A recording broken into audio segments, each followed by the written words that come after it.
Black Beauty by Anna Sewell. Chapter 6. Liberty. I was quite happy in my new place, and if there was one thing I missed, it must not be thought I was discontented. All who had to do with me were good, and I had a light, airy stable, and the best of food. What more could I want? Why, liberty. For 3 years and a half of my life I had had all the liberty I could wish for, but now, week after week, month after month, and no doubt year after year, I must stand up in a stable night and day, except when I am wanted, and then I must be just as steady and quiet as any old horse who has worked 20 years. Straps here and straps there, a bit in my mouth and blinkers over my eyes. Now, I am not complaining, for I know it must be so. I only mean to say that for a young horse full of strength and spirits, who has been used to some large field or plain where he can fling up his head and toss up his tail and gallop away at full speed, and then round and back again with a snort to his companions, I say it is hard never to have a bit more liberty to do as you like.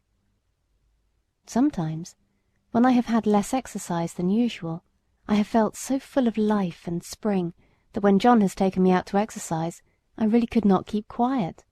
Do what I would, it seemed as if I must jump or dance or prance, and many a good shake I know I must have given him, especially at the first, but he was always good and patient. "Steady, steady, my boy," he would say.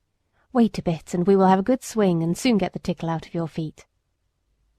Then, as soon as we were out of the village, he would give me a few miles at a spanking trot, and then bring me back as fresh as before, only clear of the fidgets, as he called them. Spirited horses, when not enough exercised, are often called skittish, when it is only play, and some grooms will punish them, but our John did not. He knew it was only high spirits. Still, he had his own ways of making me understand by the tone of his voice or the touch of the rein.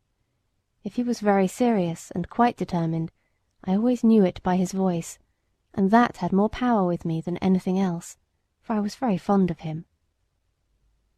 I ought to say that sometimes we had our liberty for a few hours. This used to be on fine Sundays in the summer-time. The carriage never went out on Sundays, because the church was not far off.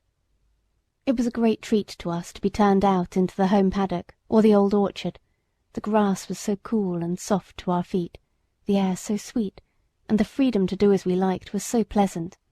To gallop, to lie down and roll over on our backs, or to nibble the sweet grass.